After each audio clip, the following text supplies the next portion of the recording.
cuando a los 15 años él estaba visitándome ahí en la afuera de mis abuelos, porque él vivía donde vivían mis abuelos, yo vivía en otra ciudad. Mi mamá sale con un palo y mi abuelo con un machete. Entonces él me coge de la mano y escapa, y a la media cuadra yo me regreso y yo digo, no, yo no me quiero ir, pero le veo a mi mamá que venía. Entonces, claro, mi abuelo con el machete. Entonces yo digo, bueno, pues, o sea, si regreso me van a pegar y me hacen muchas cosas malas. O sea, ya era como demasiado abuso todo el tiempo. Y me fui a los 15 años. Al mes, prácticamente me dijo, bueno, haz cuenta que tienes un tumor ahí que te vas a deshacer ese tumor. Fue fuerte para mí porque cuando yo llegué a vivir con la familia de él, me hicieron la vida imposible. Desde que yo llegué pagué demasiada renta, me decían cosas muy feas. Yo llamaba a mi país, a mis hijos, me decían que yo me paso llamando, que gastando, que si había pelo en el baño, porque estaba pelo en el baño, que hasta me acusaron de que yo puse aquí una carne y tú te comiste. O sea, la familia de él era demasiado, o sea, entonces no me quería. ¿Tú vivías con la familia en la misma casa? Aquí en este país, sí. ¿En Estados Unidos? Sí. Entonces él prácticamente era el hermano de él, entonces él era como que, o sea, él no le importó todo lo que yo vivía sufriendo. Entonces después de ese mes, o sea, que apenas llegó el mes, me nombran, me dice, vamos, inclusive a la clínica de abortos.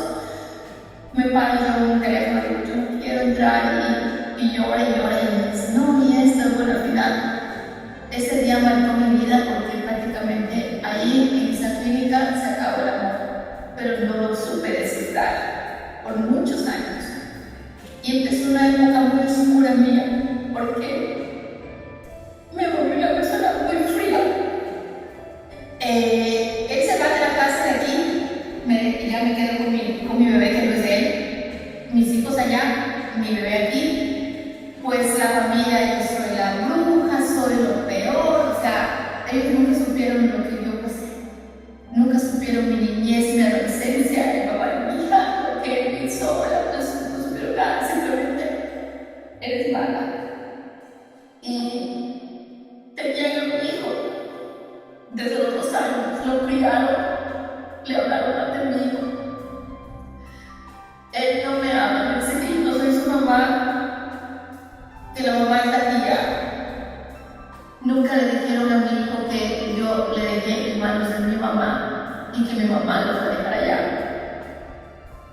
Mi engaño lo usaron, el niño que tuve lo usaron para decirle a la persona que soy. Amigos, ¿cómo están? Soy Loreta Valle y les doy la bienvenida a un episodio más de RDR Relaciones de Riesgo. En esta ocasión tengo a Luli. Ella nos va a contar cómo fue que su infancia afectó todas las demás relaciones que hasta el día de hoy ha construido. Luli, bienvenida a este tu espacio y gracias por la confianza. Buenos días, Loreta. Gracias a ti por la invitación y, bueno, dar mi testimonio en este canal. Yo muy agradecida de tu invitación. Contrario, gracias a ti. Bueno, Luli, yo quisiera comenzar por el principio, ¿no? ¿Cómo es esto de que tu infancia afectó? ¿Qué pasó? Sí, bueno, mi infancia viene prácticamente desde antes de yo nacer. A mi madre le abandoné a mi papá cuando mi mamá tenía 2 meses de embarazo. Esto ocurre, bueno, pues hace 50 y algo de años. Yo soy originaria de Ecuador. Cuando él abandona, lo hace por otra mujer. Mi mamá no puede salir emocionalmente de ese trauma que ella vivió prácticamente, y ella también tuvo una infancia muy difícil porque prácticamente fueron 5 hermanos y solo 2 hermanas. Ella siempre vio el favoritismo hacia la hermana menor de ella. Mi abuelo era muy patriarcado, en mi familia siempre hubo eso, y pues ella siempre vio esa diferencia. Ella de niña sufría también abusos de su mamá y a la vez su mamá de su mamá. Entonces fue como una cadena, y esa cadena, cuando mi papá se separa, no se divorcia de mi mamá, pero mi mamá no puede salir de ese trauma. Entonces ella ya tenía 36 años y empieza como una tormenta de abuso hacia nosotros, desde que yo nací prácticamente en ese hogar disfuncional, porque mi papá había abandonado el hogar. Y mi hermana, que me lleva 5 años a mí, empieza a sufrir los abusos, que con los años siempre ella ha callado. Hasta el día de hoy ella está cerca de mi mamá ya tiene 89 años. Mi hermana se ha llevado la mayor parte porque ha estado siempre pegada a ella, porque ha sido la que ha cuidado. Yo he sido la que he proveído prácticamente financieramente de mi mamá, y con mi hermana siempre tratamos de llevar esa armonía para poder darnos apoyo emocional. ¿Y solamente son 2 hermanas? Somos 2 hermanas de papá y mamá, sí. Mi papá tuvo otros hijos aparte. Ok, pero de tu mamá y de tu papá son 2 hermanas, tú eres el proveedor económica, digamos, o sea, tú provees la economía del hogar, y tu hermana provee el cuidado, todo eso. Sí, junto con mi sobrino, que es hijo de ella. Entonces, prácticamente yo, desde los 19 años, o sea, circunstancias de mi mamá, mi papá, cuando nace mi hermana, mi mamá era profesora, que era un poco delicada. Mi papá le dice: no quiero que trabajes. Y mi papá era una persona muy emprendedora. Él lograba mucha fortuna y negociante, tenía empresas, entonces le fue muy bien. Entonces mi mamá, al él abandonada por otra mujer, se obsesiona y empezó un tormento para nosotros. Desde que yo tuve uso de razón, mi mamá siempre era: yo soy esposa, se casó conmigo por la iglesia, y inclusive visitaba brujos, me llevaba de chiquita de 4 años en una oscuridad que salían los perros. Entonces fue traumas que yo viví. Entonces cosas que yo no debía vivir, de esta tan chiquita de esa edad, y peleas que mi mamá le iba a donde mi papá estaba, y era una pelea la noche donde estaba, eran peleas, y me alineó contra él, me usó para que yo atacara a mi padre. Eso se llama alienación. Entonces ya lo viví, y encima pues siempre fueron los abusos, las palizas. Mi hermana, para darles un ejemplo, cuando mi hermana tiene 5 años, mi papá cuando se va, yo también había nacido, le pega una paliza a mi hermana de esa edad, y yo no vine a saber hace poquito que mi hermana me confesó esto. Le dice: si viene tu papá, le dices que te caes de la escalera, para que entonces. Y tenía 5 años. Entonces de ahí las dos fuimos salvajemente maltratadas por ella, porque ella usaba lo que encontraba. Siempre no había accidentes, solo que un espejo, una taza, un vaso, era ya la misa. Entonces fue así nuestra niñez. Crecimos así. Cuando mi mamá tenía 40 años, empezó a enfermarse, ella decía la premenopausia, y empezamos a ver la etapa hipocondriaca de ella. Entonces iba al doctor y le decía: es que me pica el cuerpo, y el doctor le decía: bueno, tienes esta medicina, esta nada curaba. Ella se empezó a automedicar y usaba una pastilla que hasta me acuerdo el nombre y me mandaron a comprar. Un día ella, ¿cuántos años tenías tú ahí? Como 8 años. Entonces ella usaba la enfermedad porque quería atención. Entonces nosotros, yo siempre hice introspecciones de niña. Siempre una niña muy sensible, una niña, perdón, lo siento, es que mi gato no lo puedo, perdón. Entonces un día se automedica y le viene como una presión alta, y dice: me muero, y empieza: si yo me muero, ahí están los papeles, ahí está el dinero, están los documentos, y son cosas que me traumaban, porque la única persona que estaba viviendo conmigo, la que tenía que darme soporte, la emoción de un hogar, nos estaba utilizando prácticamente para llamar la atención. Entonces, a esa misma edad, en la noche, 11 de la noche, imagínense, hace 45 años, me decía, vete a llamar al doctor que está a la esquina. Y 11 de la noche en mi barrio, era oscuro, hace 45 años, y yo me moría de miedo y tenía que ir obligada a llamar al doctor a esa hora, golpearle para que venga a ver. A los 8 años. Unos traumas. Entonces ella en la noche decía, bueno, es que yo sufro de frío, yo de chiquita orinaba en la cama, bueno, me imagino que también vivió traumas ellas, por eso ella se orinaba de chiquita, es que me riñón, es que esto, siempre había algo en ella que estaba mal. Y decía, bueno, tú cocíname a mi hermana, sírveme la comida, le traía en el charola, a mí cámbiame el canal, pásame las zapatillas, pásame esto, tráeme esto. Entonces yo era o sea, éramos esclavos de ella prácticamente, y cuando ella acababa de comer, ella tiene dentadura, y le ponía la dentadura en el charol de mi hermana y le daba para que ella le daba. O sea, nosotros prácticamente éramos las que atendíamos a mi hermana. Y él tenía apenas 44 años. ¿Y tú siendo la proveedora? Bueno, desde los 19. Entonces, ¿Quién proveía el hogar? Mi papá siempre. Entonces, mi mamá dijo, yo no voy a trabajar porque tú tienes dinero, tú tienes una amante, tienes tantos hijos que esa amante está teniendo y hasta le está dando casa y todo. Entonces, le hacía lo imposible a mi papá y me alineaba contra él. Decía, tú vete y dile a tu papá esto y esto. Y como yo era manipulada por ella, yo obedecía. Entonces, yo aprendí la manipulación de ella. Entonces, bueno. Y tu mamá, a ver, y entonces el que tu papá tuviera una amante y otros hijos era como algo aceptable y sabido por todos. Todos sabían, o sea, bueno, mi mamá, o sea, él vivía con la, o sea, no, él no venía a casa ya, cuando él le dejó a mi mamá, definitivamente se alejó.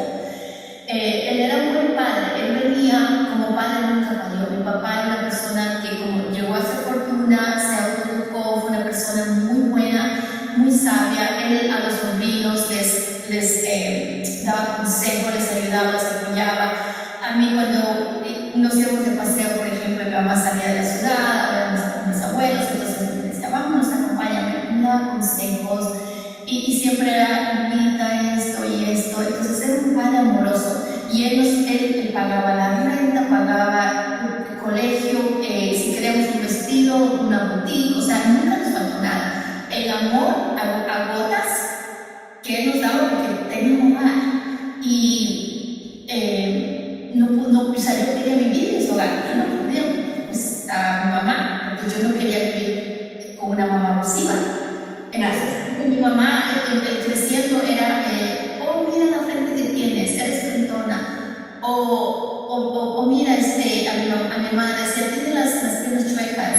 O sea, fue siempre abuso verbal, emocional, físico, y sobrevivir es eso. Y me da pena mucho con mi hermana, porque ella está junto a ella y durante tantas décadas, bueno, ella hizo su hogar, con su esposo y todo eso, pero siempre fue atacando. Hasta el día de hoy mi mamá siempre es una persona que, no sé, o sea, mi familia, yo vengo de una familia por parte de mamá muy disfuncional, donde que hubo violencia intrafamiliar, donde que el hermano de ella es alcohólico, tuvo 2 hogares, hijos al mismo lado con las mujeres.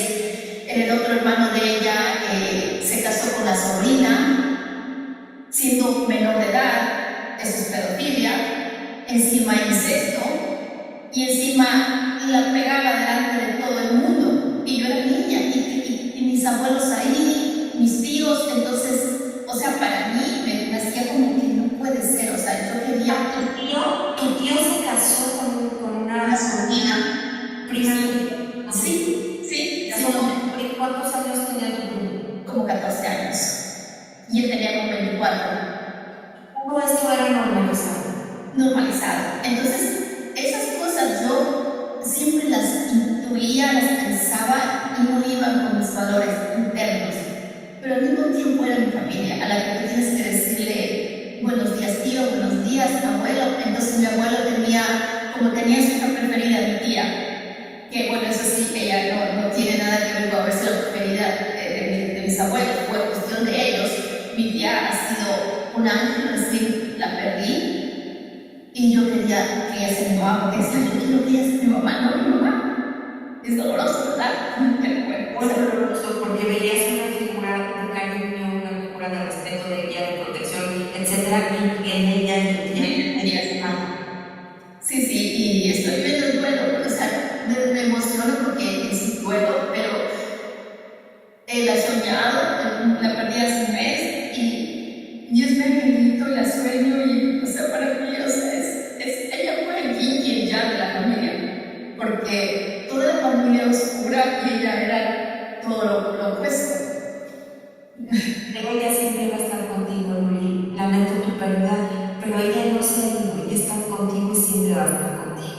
Sí, gracias. Muchas gracias, sí. Yo sé, pero sí, es que cuando uno ve todo eso, que dice, bueno, pues todo lo que mi familia es, a veces uno dice, bueno, ¿por qué uno habla?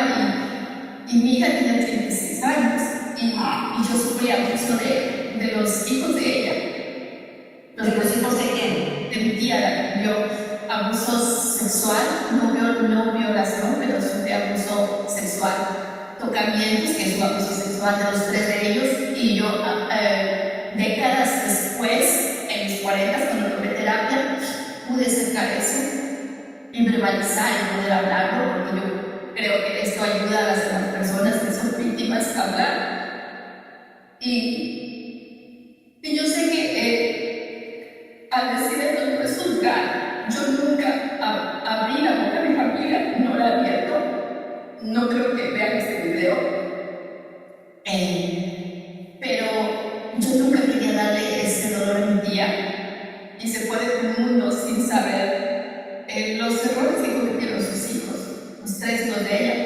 Pero mi abuelo también tuvo mucho que ver en eso, porque mi abuelo, ellos eran los preferidos de mi abuelo. Cuando llegaba, mi abuelo tenía como 30 nietos alrededor de él, y eran solo los 3 varones de ella, de la preferida, los preferidos de él, y nosotros, o sea, nos echaba de lado, nos insultaba, nos maltrataba, y eso fue el patriarcado de la familia, de que siempre el hombre que tiene el poder, que la palabra, la decisión, y la mujer es la que aguanta, la que tiene que soportar todo.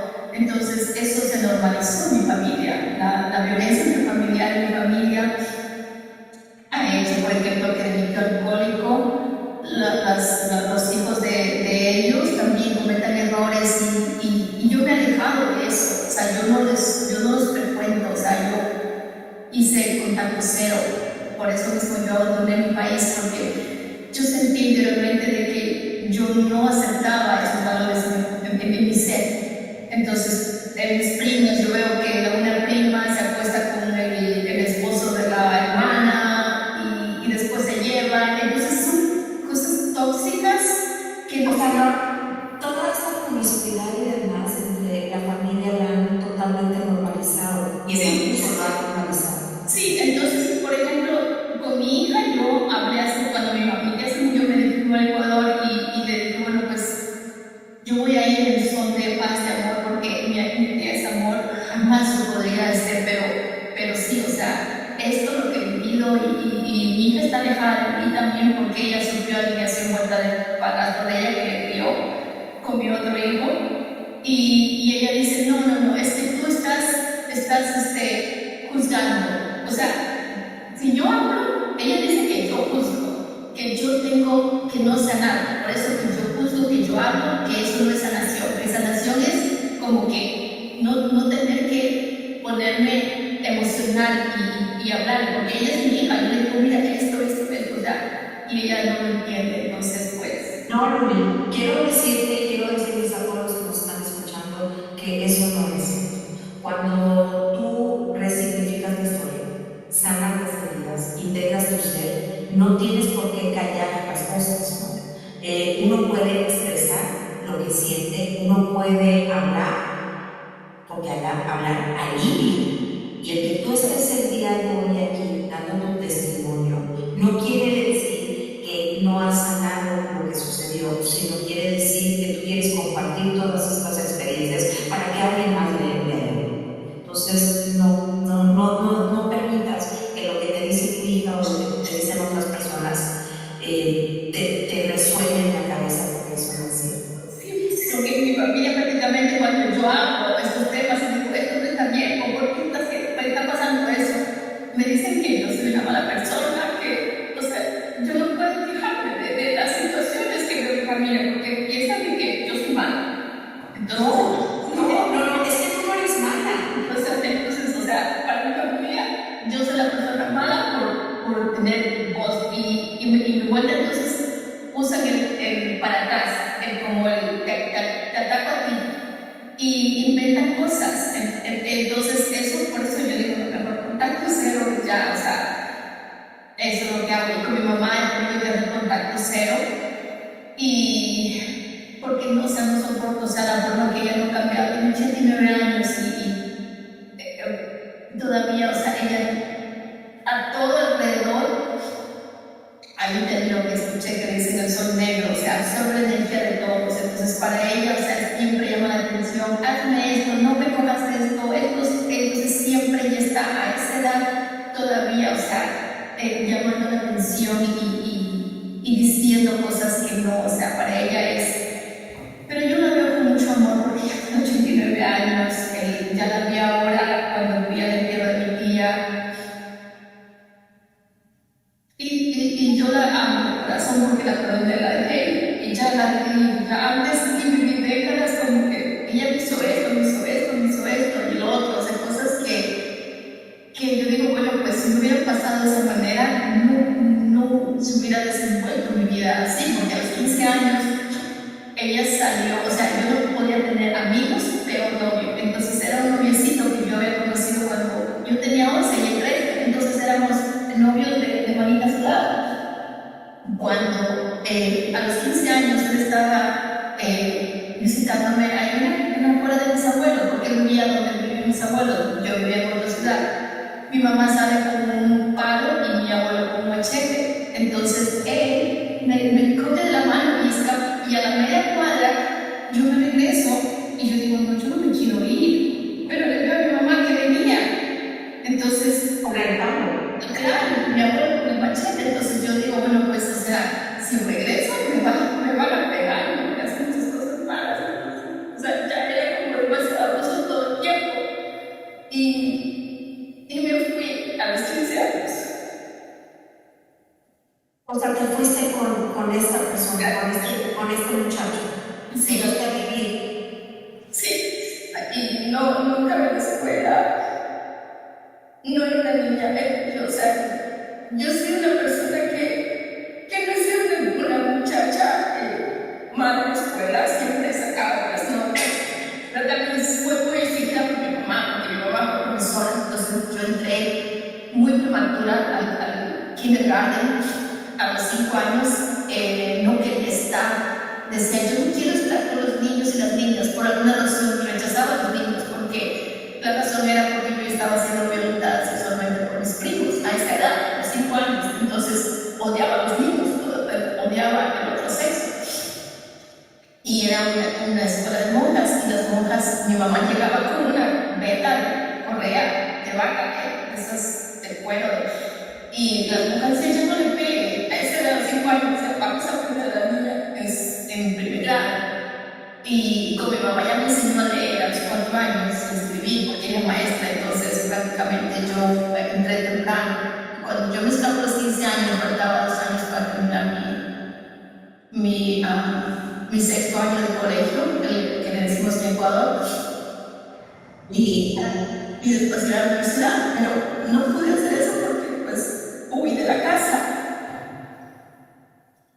A los 15 años ya prácticamente habías acabado académicos y le hice la prepa.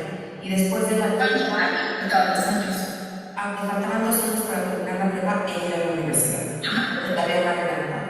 Entonces, truncas tu tu aprendizaje allí, ya no vas a la escuela y te vas a vivir con este muchacho. Ajá. ¿Te casas? No, O sea, ¿eras menor de edad?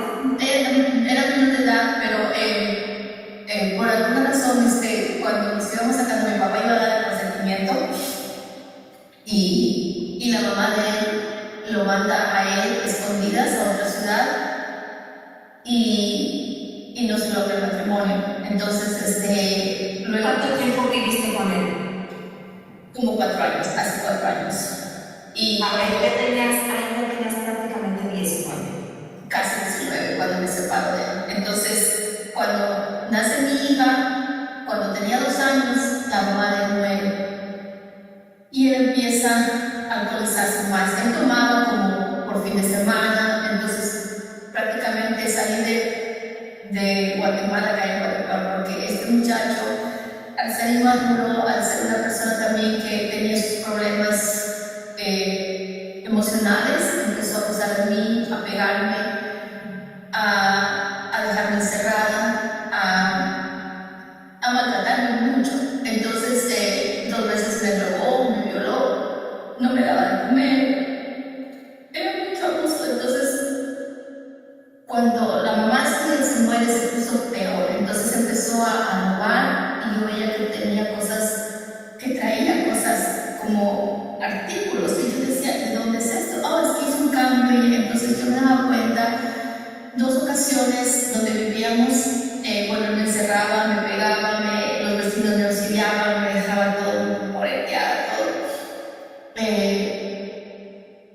Empecé a ver que él empezaba como que a querer meterse en la casa del dueño de casa, que no estaba ahí. Y yo dije, esto no es para mí. Yo no me visualizaba otra vez hacer introspección. O sea, yo no me visualizaba en 5 años, en 10 años con esta persona.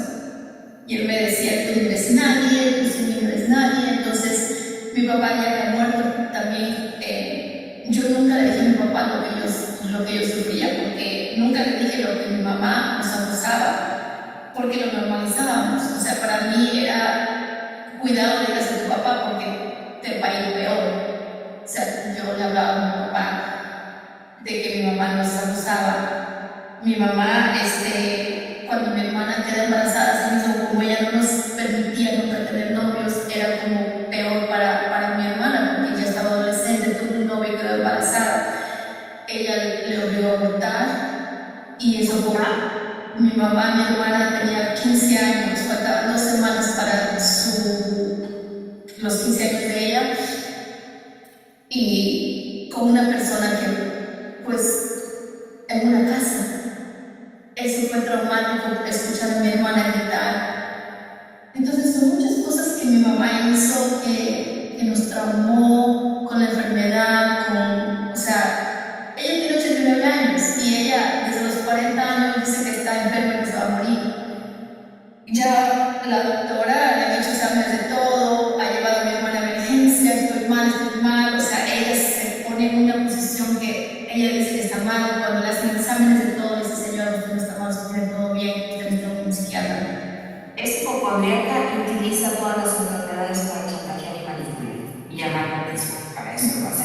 Pero regresando a lo de tu hermana, entonces, a ver, tu hermana va 2 semanas para tener el serio, tu mamá la obliga a abortar. Papá escondida de todo el mundo y me lleva a mí con ella. La lleva a casa de alguien, ¿no? De alguien que no es un médico y aborta a tu hermana, y esto es traumático para ti. Así fue. Recordemos que tu hermana es 5 años mayor que tú, entonces en ese momento tú tenías 10 años. Sí, 10 años. O sea, te está regresando la línea de tiempo.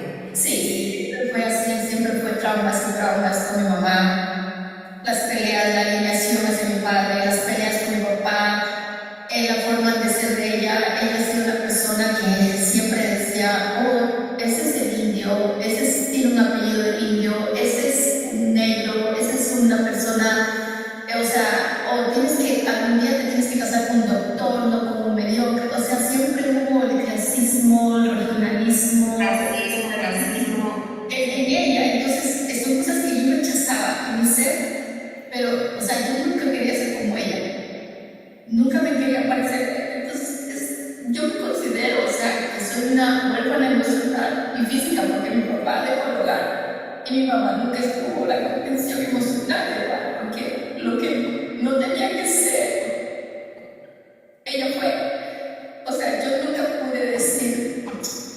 Aún con mi mamá hemos sido cómplices, no aprendíamos de ella. Él nos quitaba todo. A veces mi papá nos daba mucha ropa y ropa buena, entonces ella decía, no, esto no te pones esto, la ropa más vieja, no juego las muñecas. Y cuando yo ya crecía, la ropa hermosa de boutique, ropa cara que mi papá nos daba, nos regalaba a mis primas. Y ellas se ponían en la costa, el clima se ensuciaba y yo veía mi ropa tan bella haciéndose trapos con mis primas y yo usé apenas 3 veces. Entonces ella era muy generosa con la mamá porque las personas narcisistas siempre son así, afuera todo un sol, pero adentro de casa el tormento. Así son. Entonces eso mi hermana y yo hemos vivido eso con mi mamá. Entonces ella ha sido siempre así, nunca ha cambiado hasta el día de hoy. Y ella es muy jovial, chistosa, tiene una memoria, ella se acuerda nombre, fecha, edad, lugar, todo. En esa, o sea, ella cuando nombra a alguien de hace 60 años o 70 años, 80 años, o fulano de tal en tal fecha, el vecino de entonces le decimos la Wikisam porque ella es la NASA debe estudiar, ella tiene una memoria increíble, increíble y ahora ella come de todo, ya como ya ella aprendió ya de que eso de la enfermedad no le funciona porque siempre ha sido, necesito esto y a veces yo pagaba ambulancia, doctores, viajes y todo, entonces que ya me cansé, entonces ya han pasado muchas cosas, así que uno se cansa y prácticamente, o sea, mi mamá nunca trabajó poquito vendiendo mercadería, joyas y para ayudar a su mamá, mi abuela vivía, pero mi mamá sufrió un accidente, entonces ahí, usando ese accidente de mi madre que quedó mal de la pierna, yo me logro separar del papá de mi hija y le digo, mira, mi mamá necesito lo que ¿A los cuántos años todavía? Porque ya estamos 18 años, 18 años y medio. A tus 18 años y medio te separas del papá de tu hija. Con pretexto de que voy a cuidar a mi mamá se tiene que ir a estudiar, o sea, prácticamente me dije, yo me voy, no quiero estar contigo. Y pues él, o sea, intentaba por todos lados, o sea, me decía, me voy a matar, o te compré esto para ti, siempre El chantaje, la manipulación, los agresores siempre recordemos que tienen 3 conductas.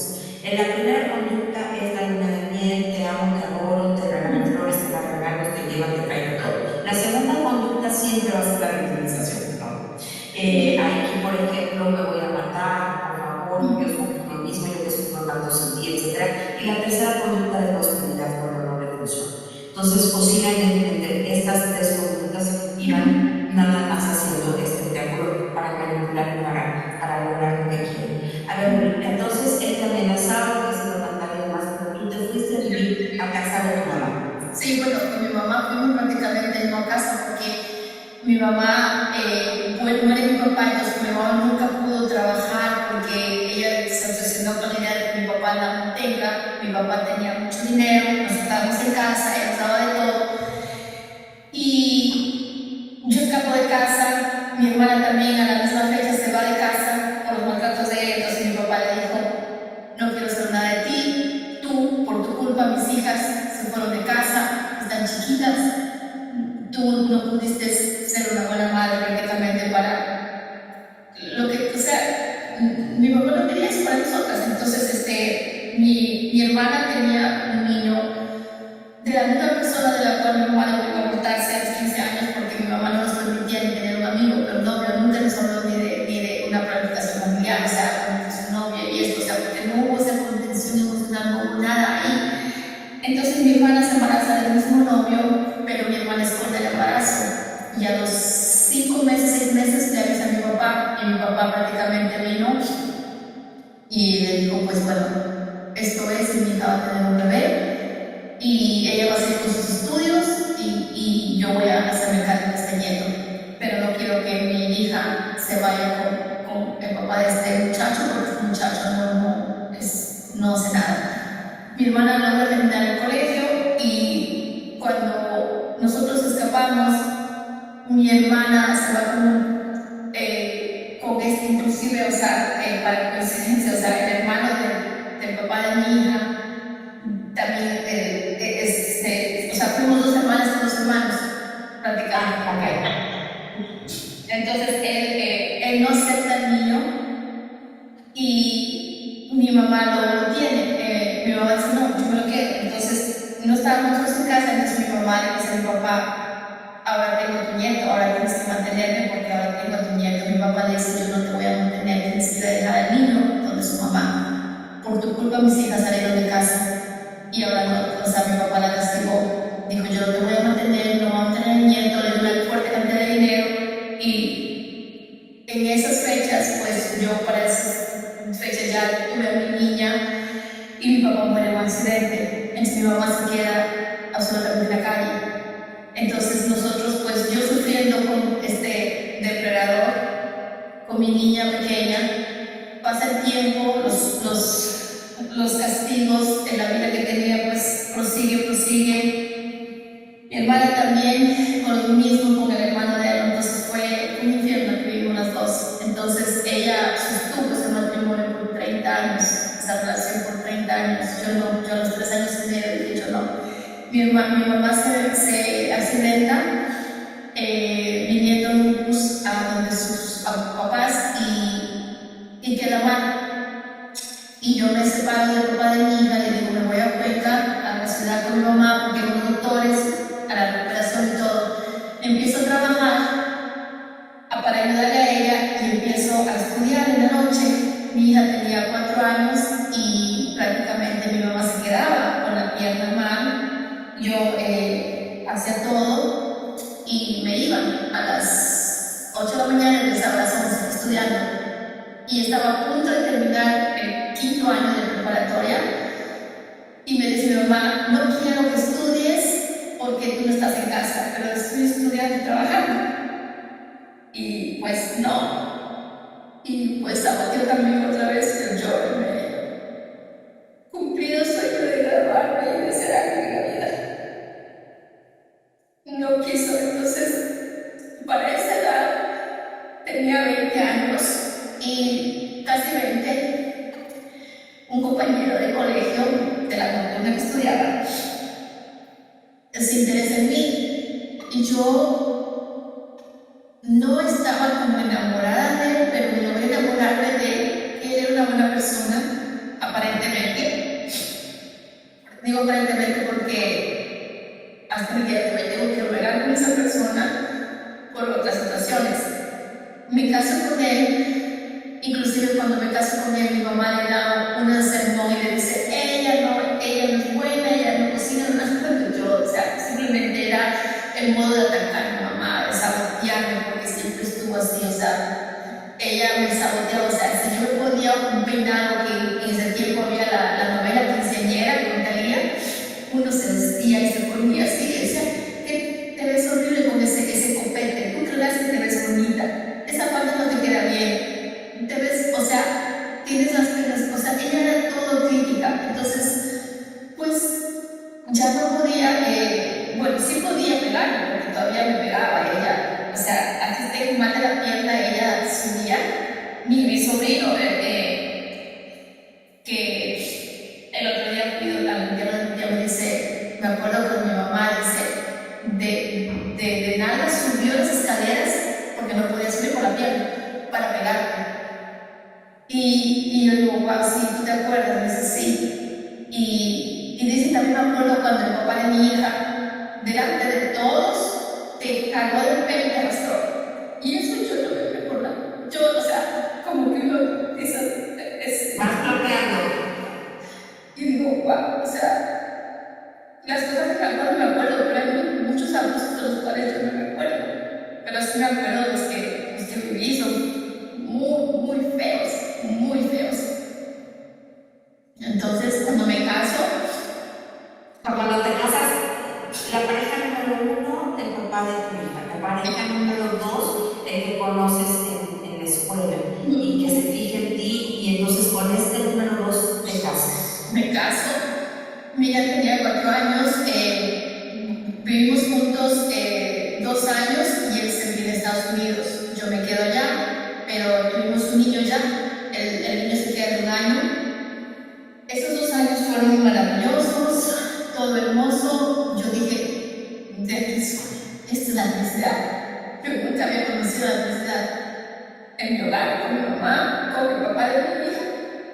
Y conocí la felicidad con él porque era una persona que nunca alzaba la voz, no pegaba, no hacía nada. O sea, era una persona muy buena. Lo malo es yo lo tapaba porque no lo veía relevante. Cuando nació mi hijo, él no estaba ahí, él se fue al partido del sobrino. Le importó más el partido del sobrino y yo casi me muero dando a un niño de casi de libras. Me desmayé, no supe cuando yo di a luz, era una clínica, y él me dijo, yo vuelvo, porque todavía no da salud. Me dejó sola, absolutamente sola, sin nadie. Y me había desmayado. Cuando yo me di cuenta, mi hijo había nacido y tenía el ojo sangrado, se me reventaron los capilares, algo así lo que llaman, de los ojos, y estaba mi ojo sangre de la fuerza. Tenía un derrame. Ajá, entonces mi hijo nació y él vino nada más a la tarde, que vino del partido del sobrino. Él me había ocultado ¿Te refieres a un partido de fútbol o del sobrino, un partido. O sea, el sobrino tenía como 11 años y tenía un partido, un campeonato de fútbol de soccer. Y él se fue. Le importó más ir a ver el fútbol del sobrino que ir al partido de su hijo. Y sí, está todo. Eso, o sea, yo nunca lo vi relevante hasta cuando poco a poco en las décadas fui viendo, o sea, que eso lo normalizaba yo. Por ejemplo, cuando yo lo conocí a él no me dijo que su mamá era una persona humilde, que usaba polleras, sombrero. Pollera decimos nosotros como los indios usan allá, pero mi abuela también usaba pollera, o sea, de los pueblos que usan esas faldas indígenas. Entonces me dijo que la hermana era su mamá cuando ella era muy guapa, muy vestida, elegante. Entonces llegó un día al colegio y dijo, sí, es mi mamá. Y luego me confesó, no, ella es mi hermana y mi mamá está allá. Y la conocí, orígenes humildes, pero no sé por qué me metió eso. Tal vez porque pensó que yo no lo iba a aceptar, no sé, pero bueno. Cuando yo vine acá a este país al año, mis tíos llegan a tener una indemnización y les pido dinero, digo, me quiero ir a Estados Unidos. Asimismo, quería alejarme de mi familia, de lo tóxico, y dejé a mis hijos con mi madre. Mi hijo tenía 2 años, le dejé un departamento, todo pagado, le dije, bueno, aquí está todo, le vamos a dar su mensualidad, tiene este dinero. Mi hija ya tiene 7 años, ya está grande, tengo un niño de 2 años. Al mes que yo llego acá, mi mamá me dice, yo no puedo cuidar a tus niños, no sé qué hagas tú con ellos. Y yo llegué ilegal acá, y cuando llegué acá me encontré que en el 94 mi esposo de entonces tenía una deuda, como decir ahora, de unos $80,000. Porque él regresó 2 veces para allá y bueno, aquí la familia le prestó dinero. Cuando llegó acá, dijo, pues esta es la cantidad que nos debes. Y pues eso es. Y bueno, pues tuvimos que pagar mucho dinero. Yo vine un poco porque mis tíos me prestaron y fue rápido mío. Me demoré mucho sin llegar, pero cuando mi mamá me dice, pues, ve qué hacer, entonces mi esposo dice, bueno, vamos a llevar al niño, tu mamá ya no quiere tener a los niños, entonces vamos a llevar a mi hijo, a nuestro hijo, a la casa de mi hermana, mi cuñada en ese entonces. Y mi hija no, porque ella dice, yo no voy a cuidar a tu hija, Lourdes, porque no me quiero ser responsable de una niña de 8 años, porque iba a tener 8 ya en casa. Sí, fue como al mes que yo vine. Entonces mi hija se queda con la otra hermana, con el otro hermano, que había una niña ahí. Entonces se ponen a vivir mis hijos en casas separadas, pero juntas, o sea, de la familia ahí. Como al año, mi hija me dice, de 8 años, me dice, mami, yo no quiero estar aquí, me voy con mi abuelita.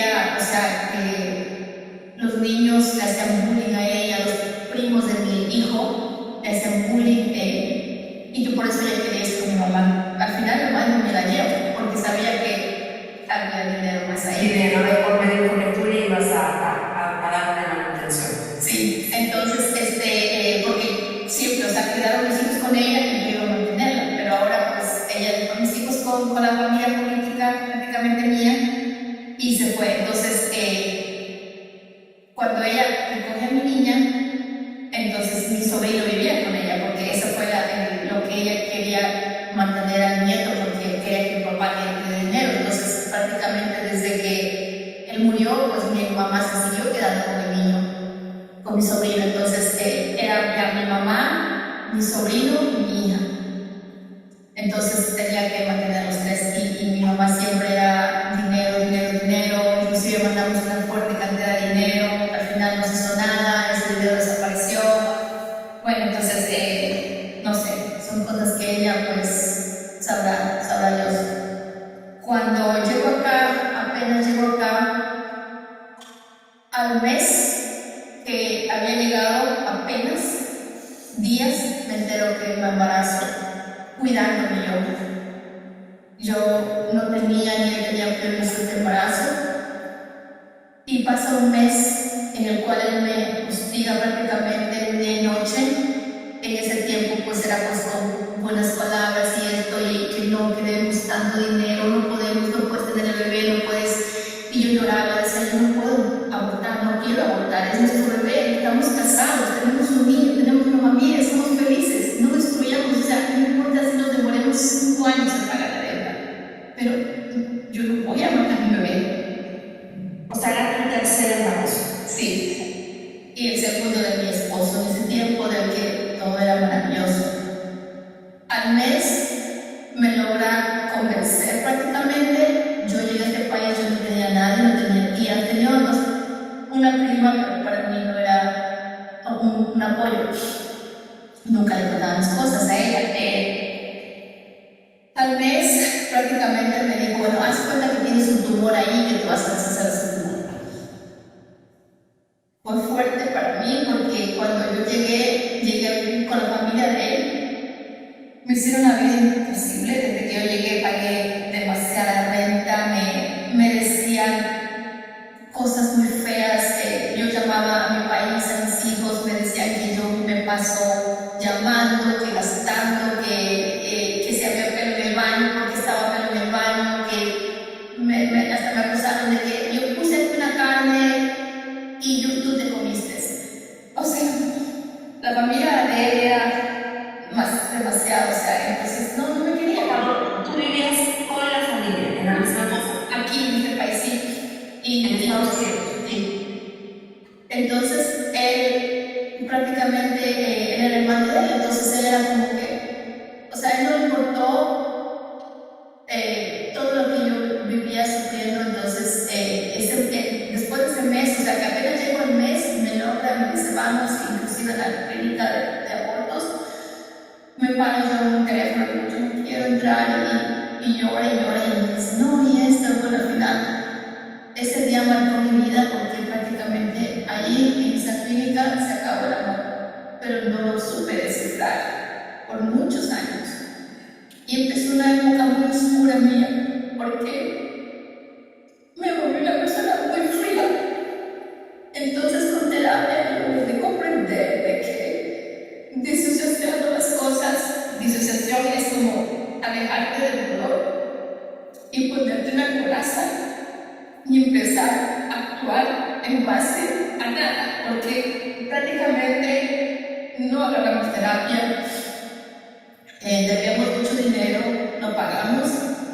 Él también creo que se deprimió, no sé. Entonces él llegaba a época en la televisión que era solo para él, época de fútbol, época de béisbol, o sea, cualquier deporte, en todo el año había eso. Y cuando veo una telenovela, pues si le gustaba compartíamos. Y yo llegaba, quería hablar con él se sentaba en una esquina, no hablábamos y se fue acabando el amor ahí.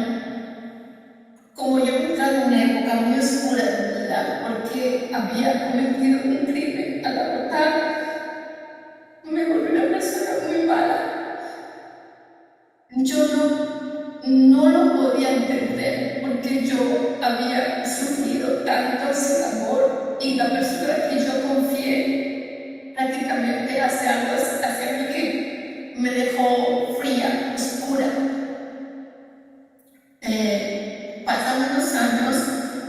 y en la familia de un muchacho, la familia política de él, o sea, no directa, empezó una necesidad mía de tener un bebé porque yo me sentía que estaba muerta, que Dios me había soltado, que había fallado, que con razón yo estaba en una posición de que no amaba a lo que yo tenía que amar, que era mi esposo, que yo no me sentía feliz ahí, pero no podía hablar. Tenía mis hijos lejos, tenía al hijo viviendo con la familia de él. Entonces, para mí, En Ecuador. sí, para mí era como que es la vida que me tocó, pero al mismo tiempo sentía la oscuridad en mí, sentía las ganas de tener un bebé, de tal manera que pensé en esos años oscuros que teniendo un bebé Dios me perdonaría. No sé. ¿Cuántos años más o menos habían pasado para que nos ubiquemos un poquito? Del aborto a que tú tenías esta necesidad de... Fue como unos... El aborto ocurrió en el 94 y me embarazo yo en el 97, 3 años. Entonces, para mí era pagar esa deuda, vivir con él, mi esposo en Ecuador, todo está bien. En ese tiempo mandamos dinero a mi mamá para una casa. Mi mamá no pudo concretar esa casa. Fue otra saboteada de mi mamá.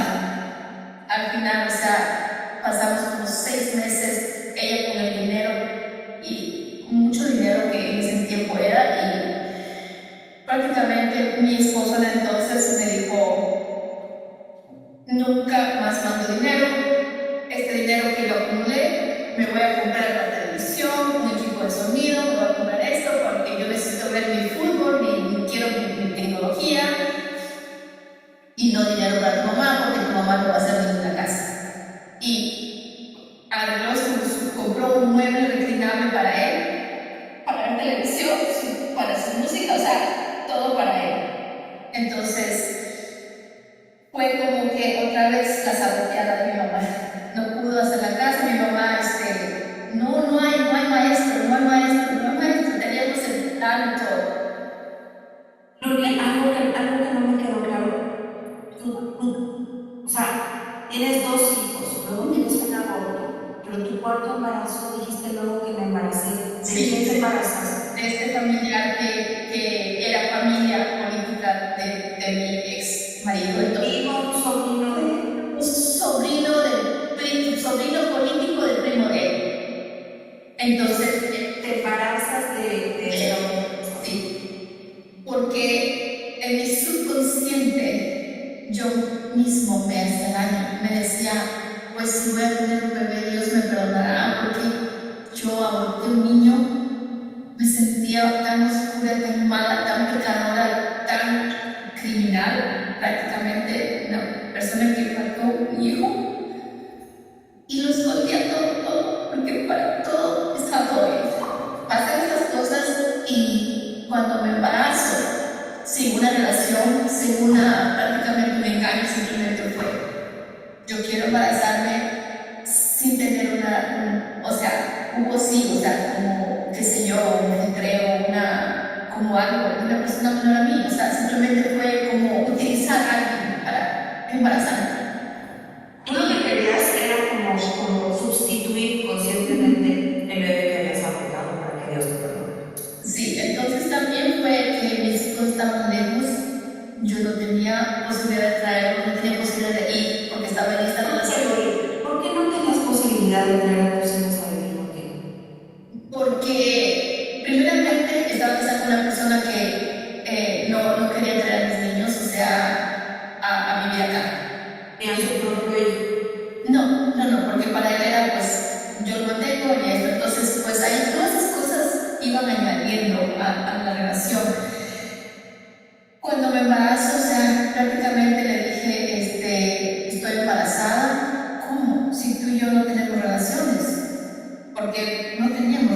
estábamos, o sea, viviendo en la misma casa, pero como dos extraños.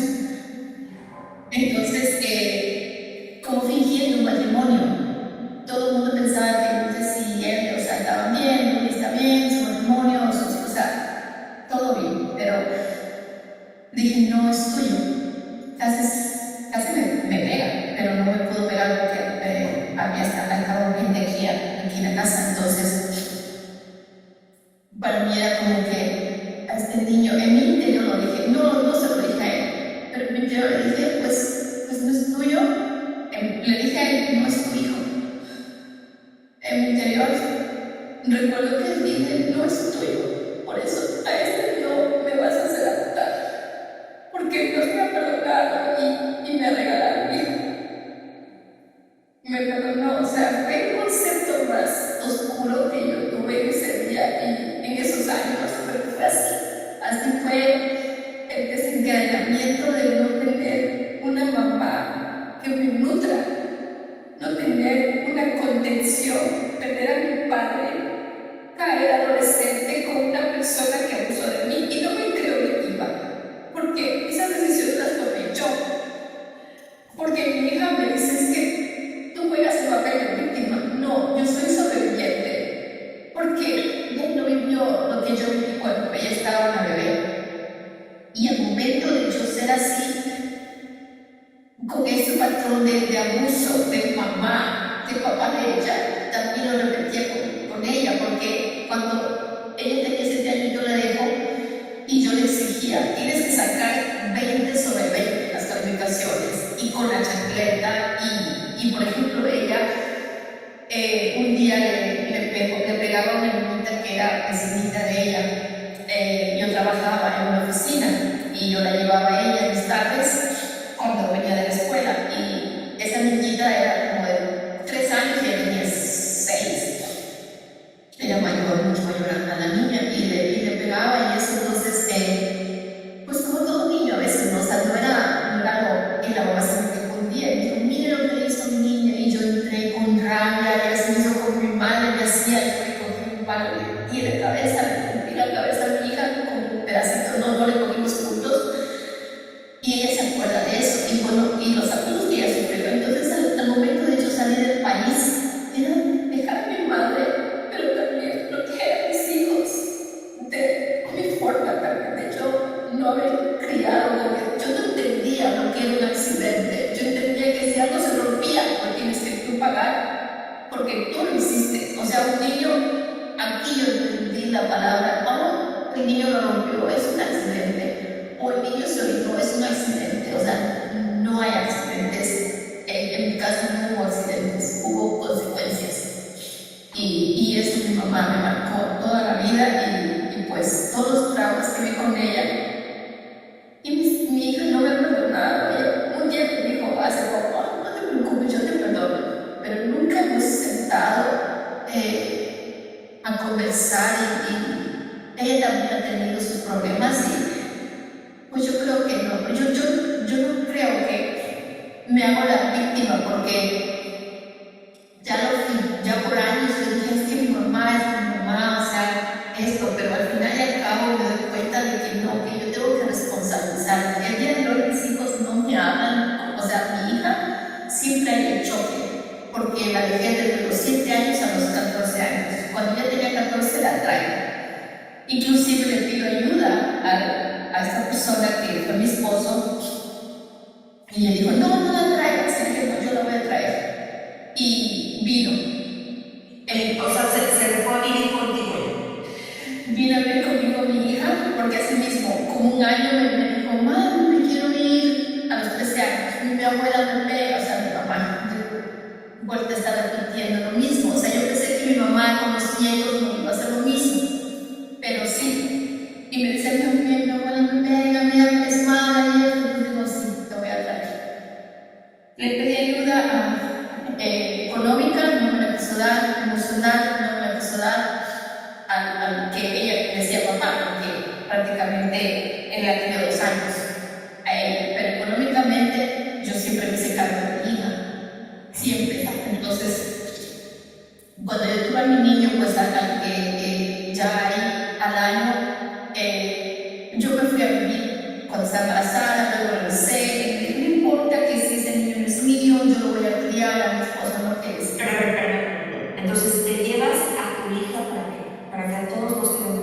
llevas a tu hija a vivir a los 14 años de tu hija a Estados Unidos y a tu hijo, a que era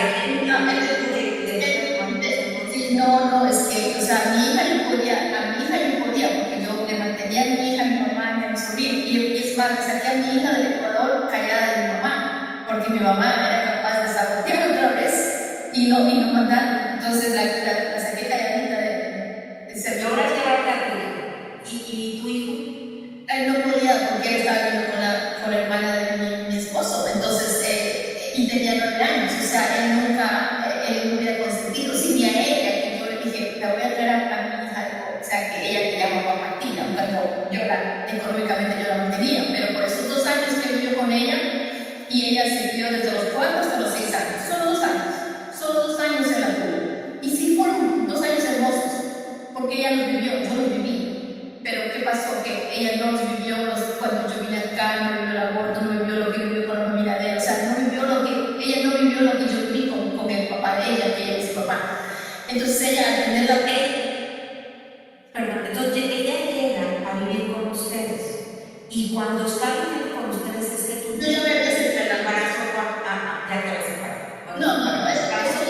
No, eso del embarazo, de eso ya pasó en el 97, ella viene en el 2001. Entonces, regresémonos al embarazo, porque para que no nos hagamos entonces.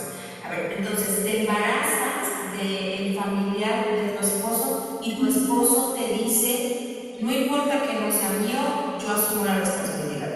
Ajá, entonces yo regreso embarazada, empiezo a trabajar, dejo de trabajar, entonces ese dinero que tenía mi madre para la casa, que digo, pues yo no voy a trabajar más, entonces tiene un dinero mío, estoy con mi embarazo, tengo que dar luz, tengo que estar con mi bebé un mes, 2, 3 meses, y ese dinero pues ocúpelo usted. Mi mamá dijo, perfecto, entonces todo el dinero que ella queda, pues un año no le manda dinero, y le dijo, pues ahí está todo el dinero, entonces ella pues desapareció ese dinero. Al año que mi hijo tenía, empieza a llamarle papá a él y empezaba a balbucear, entonces yo le dije, mira, ¿sabes qué? No funciona esto, tú sabes que somos los extraños, no tenemos ni contacto íntimo, solamente nos vemos llegar por la puerta, ¿te conformas con eso? Tú tienes el derecho a ser feliz con otra persona, déjame el departamento que yo lo pago, necesito un lugar seguro para mi hijo, ese departamento, porque tengo un niño de 1 añito y tengo a mi madre, tengo a mi sobrino y tengo a mi hija en el Ecuador para mantener. Él se enojó y hasta el día de hoy no me ha perdonado eso y se fue. Él está casado, pero no me ha perdonado porque lo que él hace es inconcebible. ¿Qué haces? Cuando le traigo a mi hija, él se va de la casa de aquí, ya me quedo con mi bebé que no es de él, mis hijos allá, mi bebé aquí, pues la familia, yo soy la bruja, soy lo peor, o sea, ellos nunca supieron lo que yo pasé, nunca supieron mi niñez, mi adolescencia, el papá de mi hija, lo que él me hizo, no supieron nada, simplemente eres mala. Y tenían a mi hijo desde los 2 años, lo criaron, le hablaron mal de mí. Él no me ama, me dice que yo no soy su mamá, que la mamá es la tía. Nunca le dijeron a mi hijo que yo le dejé en manos de mi mamá y que mi mamá lo fue a dejar allá. Mi gallo lo usaron, el niño que tuve lo usaron para decir la mala persona que soy. Cuando llega mi hija acá, yo tenía una pareja ya. Esa pareja, estuvimos 15 años con esa pareja.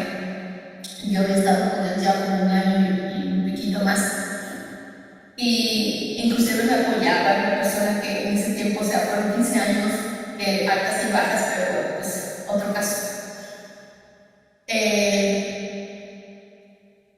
El papá de mi hija, aun cuando dice que, o sea, el padrastro de mi hija que le llama papá, para eso paréntesis, el papá de mi hija, el biológico, murió con cirrosis, 1 mes de agonía en el hospital, Él vivía en la calle, alcohólico, fue a la cárcel como 3 veces.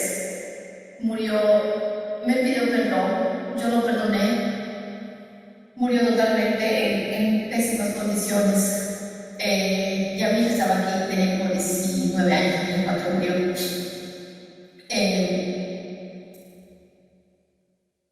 Mi hija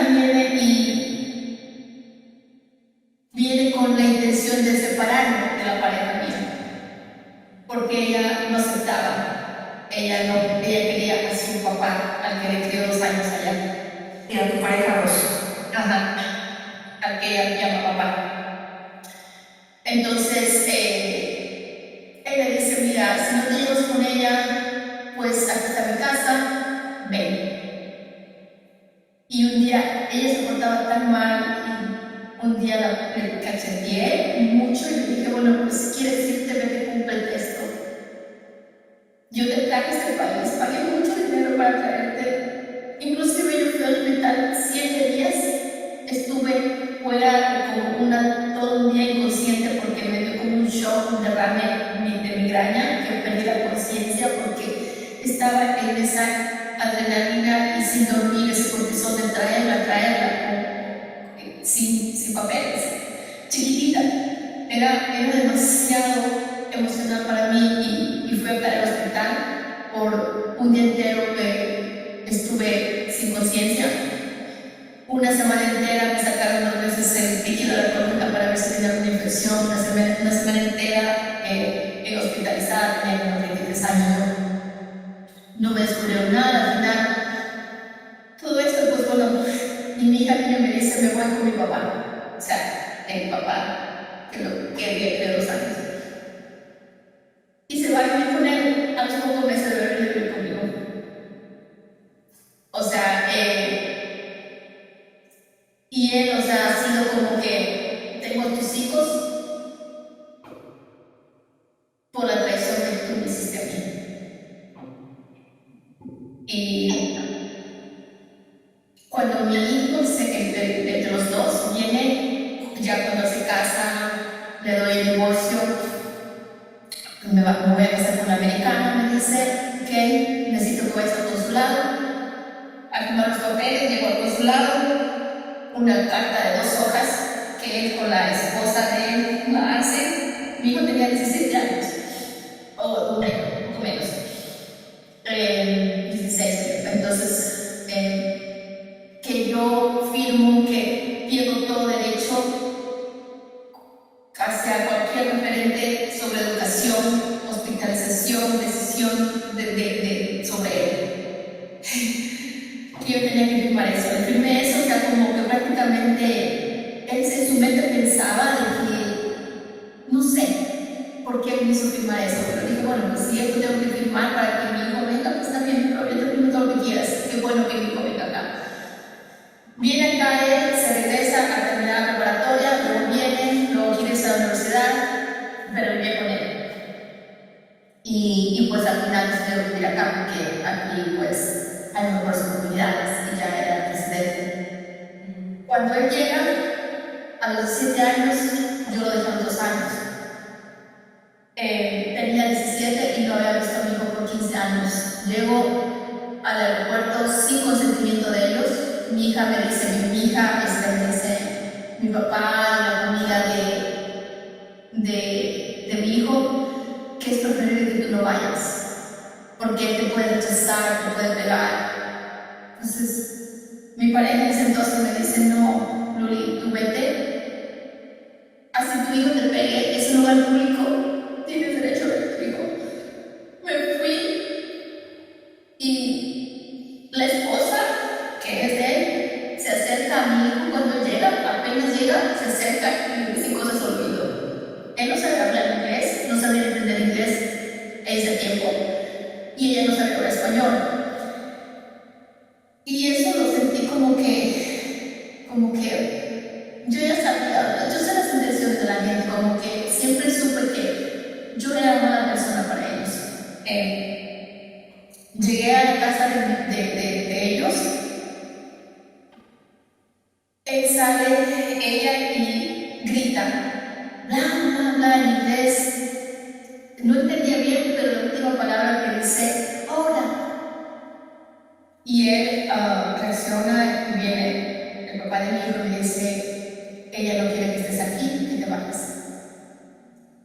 Apenas lo vi en el aeropuerto, me saludé, llegué a la casa y me tuve que ir inmediatamente. De ahí he convivido muchas veces con mi hijo. Él no quiere saber nada de mí porque dice que yo no lo crié, que yo esto. Entonces, cuando le dije del aborto, le expliqué mi vida, lo difícil que ha sido para mí. Él dice que él no tenía por qué saber esos hechos de su papá. Para ellos, para mí y para mí, su papá es un Dios.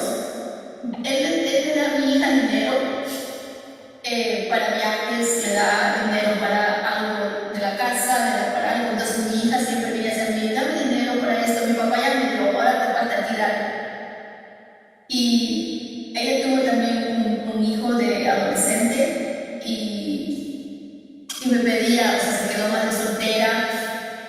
Él entendía que trabajaba y todo, pero a veces me decía, cuídate el bebé. Entonces yo decía, no, porque si yo te cuido al niño, para tú te salgas a divertir. Eso, o sea, es que yo no he tenido juventud y ya, porque tú no has tenido juventud, tú deseas que yo tampoco no la tenga. Y dije, no, o sea, yo no la tuve, pero aquí hay tanta gente en la calle, en Nueva York, en la noche, te puede pasar algo, vas a dejar un niño huérfano, o sea, y no es bueno que dejes al niño todo el tiempo para irte de vaga. Entonces ella me decía que soy una mala abuela. Y siempre ha habido esa fricción entre las dos. Y ¿Cuántos años tiene actualmente tu hija? 36. ¿Y tu hijo?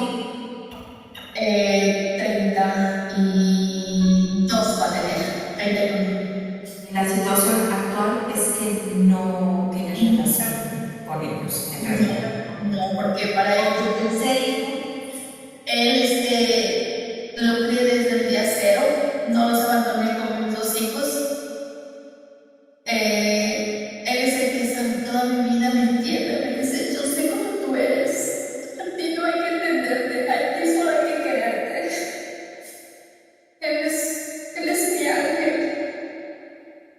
y lo apoyo. Ahora que está pasando una situación un poco difícil, él fue a la universidad 4 años, mis hijos han salido muy estudiosos, muy inteligentes, tengo el segundo hijo, el varón, salió de una buena escuela. Eso sí, no puedo decir que no, la familia, la tía de él, por parte de papá, lo dio una muy buena educación. Salió acá, estudió con honores, becas, ha viajado por todo el mundo, le han pagado la universidad, ahora está en Guayú, una de las mejores universidades del mundo, becado, está siguiendo el MBA que se llama un masterado en administración de empresas, está casado con una japonesa, habla japonés, o sea, él va a ser el millonario de la familia porque es sobre economía y le va muy bien en la vida. Esas cositas que yo le digo, pues él me dijo un día, su camino y mi camino nunca se van a cruzar, somos dos paralelos. Y hay una filosofía que dice, si alguien te pide tu ausencia, tú regálasela. Y eso es lo que yo hago con mis hijos. Cuando ellos no quieren que yo esté aquí, pues entonces yo digo, pues les voy a dar la ausencia porque eso es lo que a ellos les hace felices. Pero mi hijo de 25 años se graduó de la universidad con becas también. Los 3 son muy inteligentes, son muy buenos niños. Ellos han hecho en el estudio algo que yo no pude hacer nunca, lo aprovecharon, muy inteligentes. Y mi hijo este momento viajó a Orlando por 3 años a vivir con la pareja de él porque ella se embarazó cuando mi hijo tenía 18 años, ella quería que no vaya a la universidad, una niña también casi mismo con muchos traumas, sin abuelos, sin una mamá presente, entonces ella quería que mi hijo sea esa persona para ella. Y aceptarse de mi hijo, pero al igual dije, mi hijo te gana las becas, has trabajado mucho por ellas, tienes que terminar tus becas. Estudié también en una buena universidad, pero tuvo que ir a mantener a un bebé de 4 años. Cuando él salió de la universidad tenía 4 años y prácticamente 3 años intentó, pero con esta muchacha necesita también terapia y no ha podido y me dice, mamá, regreso a casa, no puedo. Y lo estoy apoyando aquí, dándole todo el soporte emocional emocional, financiero, porque para eso tiene que ser una madre, tiene que apoyar. Lo que yo no tuve nunca, yo lo tengo que hacer ahora. Eso ha sido La situación de tu hija, ella que es de tu hija el día de hoy. Ya sé que no quiero contacto contigo, pero ¿cómo es la vida de tu hija? ella no es que no quiere contacto conmigo, sino que ella está lidiando por el papá de ella, porque, o sea, siempre dice que, o sea, yo, por ejemplo, cuando yo hablo de la familia disfuncional que tenemos, porque es familia de ella también, al fin y al cabo. Entonces, por ejemplo, cuando veo una situación que una prima se acuesta con el marido de la hermana, pero ella dice, pues, a mí no me ha hecho nada, y cuando esa prima me ataca a mí, o habla falso de mí, pues a mí no me ha hecho nada, yo soy, pues, yo soy paz, amor, yo me llevo con todos, o sea, ella se pierde aquí, también no pasa nada, y ella, o sea, puede el mundo caerme encima, o sea, dice, pues allá tú, esas son tus consecuencias, porque si alguien, o sea, eso es por algo de ser. Entonces, para los que no sepan qué es piedra gris, bueno, en primer lugar, alienación parental quiere decir que tu pareja pone en contra a tus hijos, ¿no? O sea, los pone en contra de ti. Eso es la alienación parental. Y piedra gris es una técnica cuando tú estás conviviendo con personas de riesgo, con depredadores sociales, que es una técnica en la cual pasas desapercibido, que no te enganchas, no justificas, no explicas, no te lo tomas personal y eliminas el nivel de expectativas, ¿no? O sea, es como si fueras en la vida en neutral, no te metes en nada y para poderte proteger, para poder poner una barrera, una burbuja protectora y que no te afecte el ambiente de riesgo máximo que existe en la relación. sí, sí. Entonces, por ejemplo, o sea, son cositas que pasan. En Navidad yo fui donde ella me invitó. La Navidad antepasada ella me dejó fuera y me dolió y le reclamé. Entonces me dijo, ay, sí, yo hice mal, perdón. Entonces es como que llega el papá de ella, o sea, el papá de nuestros hijos llega y, no, como que es que tú no quieres estar ahí. Digo, yo nunca te he dicho que yo no quiero estar ahí. Es mi hijo el que no quiere que yo esté ahí. No lo interpretes mal. Porque cuando yo llego, por ejemplo, hay una ceremonia, una fiesta, mi hijo me llega y se va, se esconde, o sea, es como que, o sea, prefiere que yo no exista. Pero tu hijo te lo ha dicho abiertamente, mamá, yo no quiero que estés aquí. No, pero, o sea, es en la casa de mi hijo, por ejemplo, no es la casa de él. Entonces, a la casa de él yo no voy. O tu hija te ha dicho, yo no quiero que estés aquí. Ella me dice que a mí me incomoda que yo esté ahí, digo, no. Es la alineación que ella tiene, porque ella, o sea, digo, no, inclusive conmigo estuvimos siempre dice, va a venir Adrián, va a venir mi papá. Y yo le digo, pues, sí, entonces ya me voy porque se incomoda. Dice, no, es que yo lo digo por ti, porque a ti te incomoda. Digo, no, yo no. Y mi hijo le dijo, mi último hijo dijo, no, a nosotros nos incomoda a ellos. Tú piensas eso, pero nosotros no tenemos ningún problema con ellos, son ellos los que tienen un problema conmigo. Entonces, como que, o sea, esa es la alineación que ella siente, pero ella dice, no, no, no, yo no estoy hecho por cubano.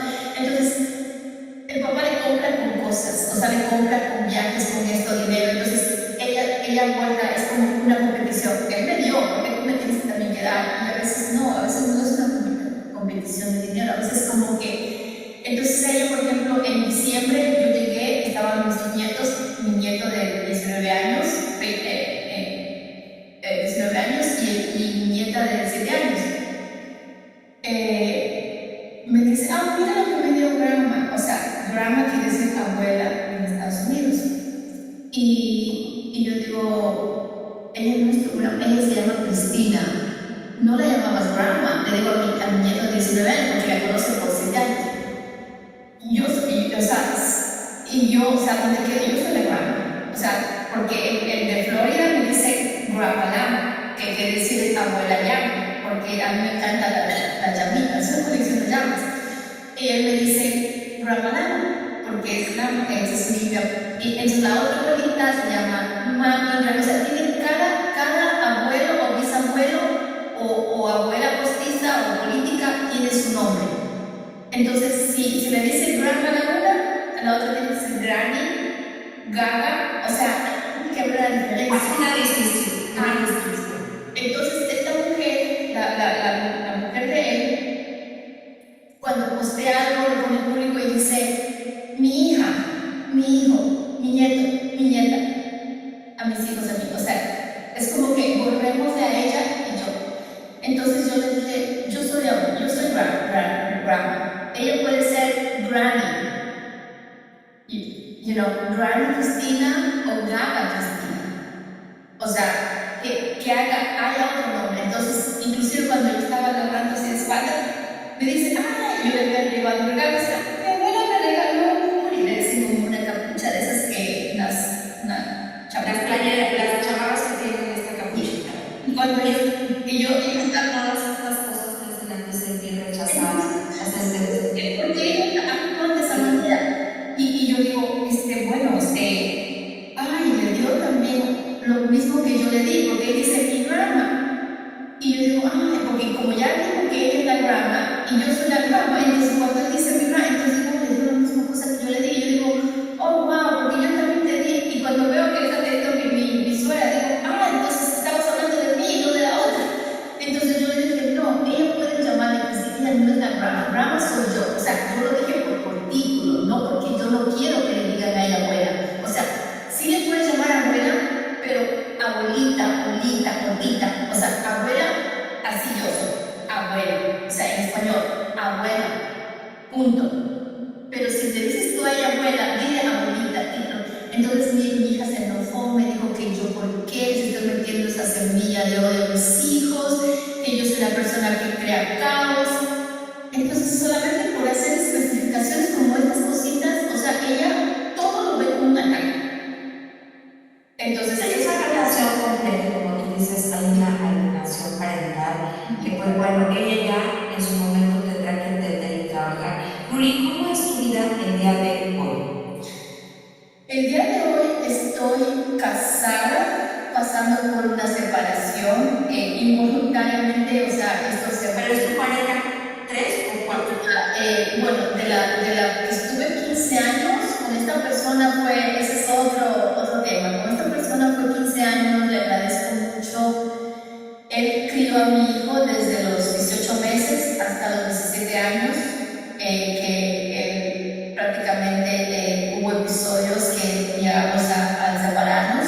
15 años de mi vida que viví con él. ¿Por qué te separaste? ¿Hubo violencia? ¿Qué pasó? No hubo violencia física, pero sí emocional. Cuando estábamos juntos como 4 años, él se enoja de mí, pelea, se va.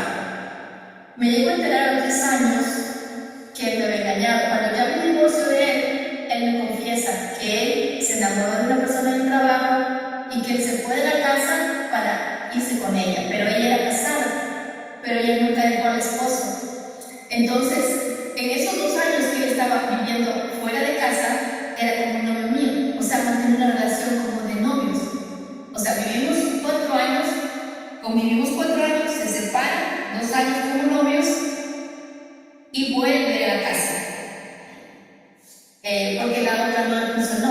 Él llegó como estado de vida y yo no supe hasta cuando me divorcio. Cuando él me confiesa eso, me dice esto. Y tú entonces tú me engañaste. Y dije, no, yo no te he engañado con nadie. Entonces él pensó que yo iba a hacer algún engaño, no sé. Entonces él dice, no, es que yo te mentí. Digo, no, o sea, ahora me doy cuenta por qué yo sufrí tanto en esos 2 años que ahora me doy cuenta porque yo sospechaba algo de esa persona, compañera de trabajo de él, pero nunca podía asegurar nada, pero yo sospechaba porque yo veía cosas, escenas y tal, y todo eso. Entonces, nos separamos porque le pido divorcio yo, porque a los últimos 5 años de relación, a los 10 años, él empezó a ver que toda su familia empezó a tener niños, sus primos, su hermano, su otro primo, bebés, se dijo que él tenía un bebé, yo estaba ligada, me hago una operación, entro también en un tratamiento de infertilidad. Durante 5 años, 2 años in vitro, 3 embriones fallidos, 3 años, prácticamente 5 años tratando de tener un bebé, no pude, y él se obsesionó con la idea de tener un bebé. Él me decía, no importa, aunque me salga un niño mongolo, yo lo quiero tener, no importa si se muere a los 10 minutos que nace, yo quiero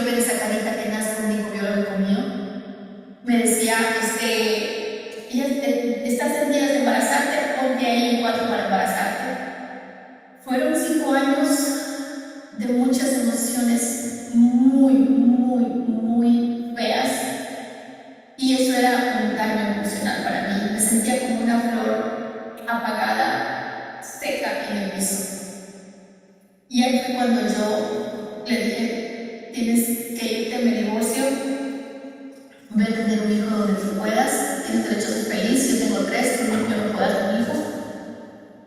Y él, bueno, separamos. Ahí fue cuando yo ya sentí que en el fondo me sentía totalmente muerta en vida. Cogí terapia porque necesitaba. Ahí fue cuando dije, o sea, estoy con parejas que me dan amor, pero luego viene una traición. El aborto, una traición. El abandono y luego tener un bebé y emocionalmente sufrir, otra traición. Nunca encontré el amor desde que nací hasta el día de hoy. Y ahí fue cuando tuve que construir esa niña que tenía que amarla y tenía que tener terapia para amarme. Tomo terapia y eso fue en el 14. Al 16, 2 años, con terapia, con todo eso, logro ser legal en este país. Por obra y misericordia de Dios, porque mi hijo en ese tiempo, el que no quiere saber nada de mí, me da los papeles. Se apiadó de mí y un día me dijo, Lourdes, me dice así, Lourdes, te voy a dar los papeles donde firmo, y me pude hacer residente de este país gracias a él. Dios obró esa época en él y aunque no me hablaba, no me veía, pero por lo menos empatizó ese tema conmigo, pero sí, yo lo buscaba, le decía a papá, le decía, por favor, ayúdame, que me dé el papel, yo le pago la ciudadanía, que se haga ciudadano, entonces pues se compadeció de mí y sí, me dio los papeles. Aunque cuando el día de la cita casi se me esconde, o sea, lo tuve que buscar, era como que me dijo, no, yo no voy, vaya usted a la cita. Dije, no, es que no puedo, o sea, necesitas ir a la cita porque me estás pidiendo como hijo. No, no puedo, estoy ocupado. Y, o sea, fue que un milagro de Dios que hizo y pues fue a la cita y así bravo, no me hablaba, como que se arrepintió al final, pero sí, a la abogada fue y le dijo, gracias, tú no sabes el gran favor que le estás haciendo a tu mamá por esto. Y pues el único día que me dijo, ok, por eso, que le vaya bien. Y me dio como una palmada en la espalda, como que dijo, te hice esa obra de caridad. Ese fue. Tómalo, no como mi opinión es, no lo tomes como una obra de caridad, tómalo como un acto de amor. Oh, sí. Eso, un acto de amor tu hijo hacia ti y qué bonito y qué generoso fue tu hijo. Sí, fue el único acto de amor y el más grande que he tenido de él.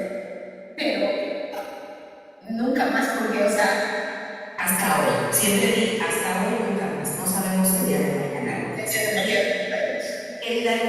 Cuéntanos el día de hoy cómo es tu vida. El día de hoy, ¿cuál es la situación sentimental? Me casé en el 16, y el 16 me casé, me fui a Costa Rica por 9 días, al salir 2 días casi del país, a los 2 últimos días conocí a una persona que es mi esposo ahora. Me quedó ganas de volver, yo no era nada de él.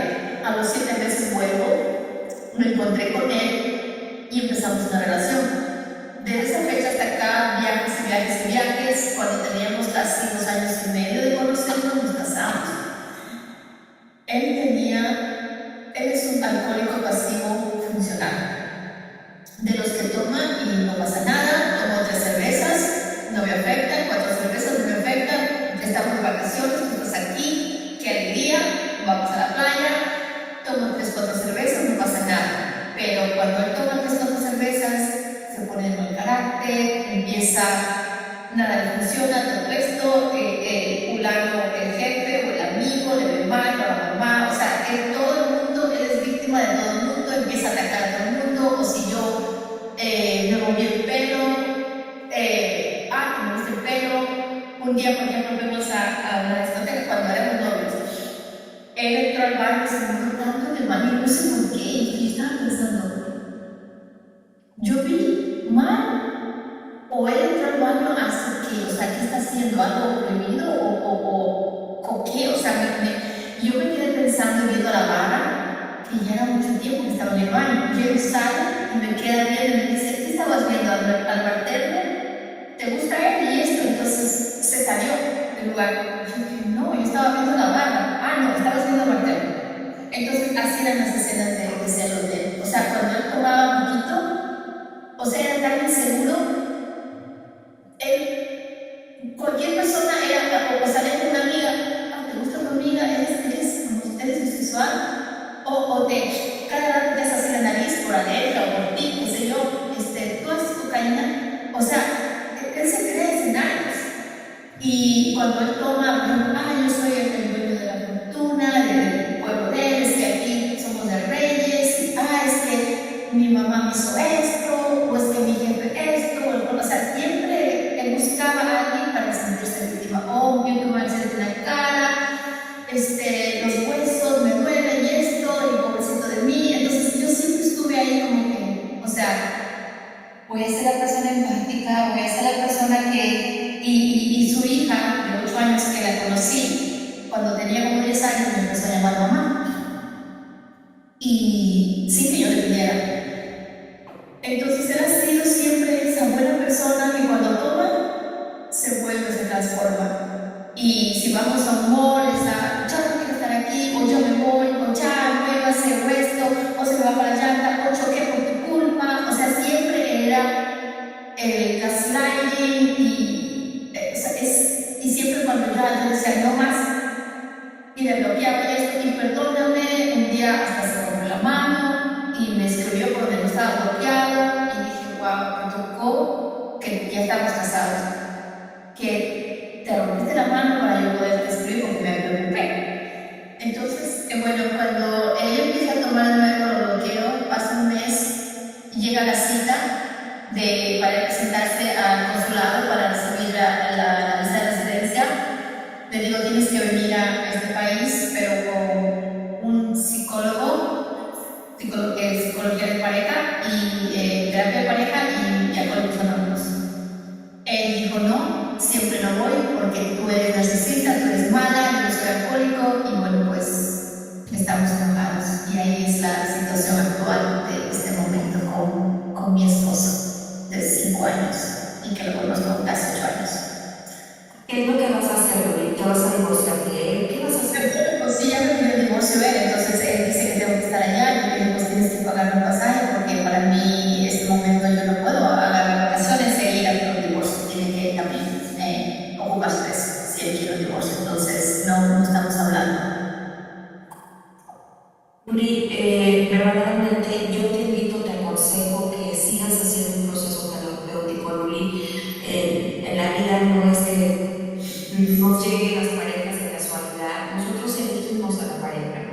Y si tú has tenido tantas relaciones de riesgo, tantas relaciones disfuncionales, efectivamente viene porque tu infancia te ha afectado muchísimo y necesitas todavía sanar esa niña que aún está herida. Todos tenemos que trabajar, tú, yo, todos los seres humanos tenemos que trabajar. A pesar de que yo soy terapeuta, yo sigo yendo a terapia. Porque esto es un proceso de toda la vida de mi querida, y ojalá no eches en saco roto esto para que puedas tú aprenderte a amar a ti sanamente. A mí me costó muchísimo trabajo aprenderme a amar, muchos años y mucho trabajo, incluso por eso me convertí en terapeuta, para poder entender exactamente cuáles eran los sueños que yo estaba teniendo. Yo te veo que si asumes la responsabilidad de tus actos, te veo que si estás consciente que tú has fallado. También tuvimos una pequeña plática previa tú y yo, en donde tú asumes esta responsabilidad y te invito a que trabajes en ti muchísimo para que puedas tú terminar con esta relación, ¿no? Terminar con este matrimonio con una persona alcohólica, porque obviamente cuando tú eres pareja de una persona alcohólica es porque tú eres codependiente.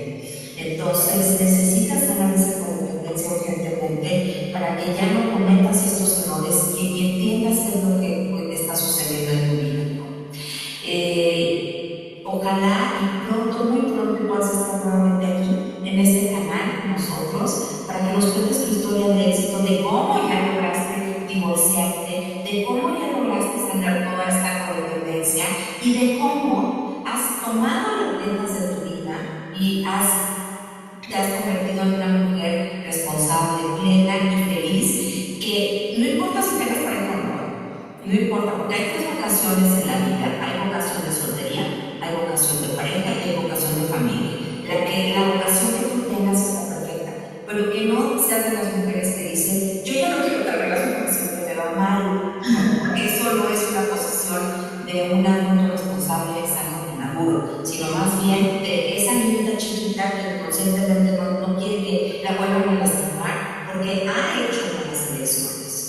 Le agradezco infinitamente, Luli, que hayas estado en esta ocasión hablándote, encuadrándote de algo como yo siempre les digo con nosotros, y me encantaría que les dieras un mensaje final a todas las personas que te están viendo. Mi mensaje final es que nunca dejen de la terapia, que la terapia se va siempre de por vida, especialmente cuando venimos de una niñez tan afectada. Los primeros 7 años, la base de la adultez, y lo compruebo, y uno puede sobresalir de esto, y siempre con terapia. La terapia nunca se tiene que acabar, siempre tiene que existir. Si no tienen para terapia, tiene que usar libros, conferencias, seminarios, lo que sea que vaya aportando. Ahora hay mucha información, por favor, o sea, yo lo hago, y también la forma mía ha sido como acercarme mucho espiritualmente a Dios, porque esa ha sido la forma en que yo me entiendo, como yo conecto con Él, y ahí fue que voy comprendiendo y soltando, porque a mi madre la perdono, la solté con amor, igual a mis parejas. Ellos no tienen la culpa de nada, simplemente las cosas han pasado como han pasado. Ellos no se merecen mi odio, porque yo no merezco juzgarlos. Simplemente el hecho de que yo hable de lo que pasó es simplemente la forma que yo canalizo para poder también liberarme de lo que yo siento, y la vida me ha tocado así, y está en mis manos el poder yo sanarme yo, no los demás. Eso es mi responsabilidad. Aplausos de pie por esto. Por supuesto que sí, la responsabilidad de cada quien es sanarse, ¿no? Y en una relación, recuerden una cosa: siempre hay dos personas, hay dos responsabilidades. El 50% es de esta parte, el otro 50% es de esta parte. Pero cuando yo me convierto en un adulto responsable, la parte de la otra persona no me importa, y este 50% mío lo convierto en un 100% para yo poder trabajar y salir adelante. Gracias infinitas nuevamente, Luis.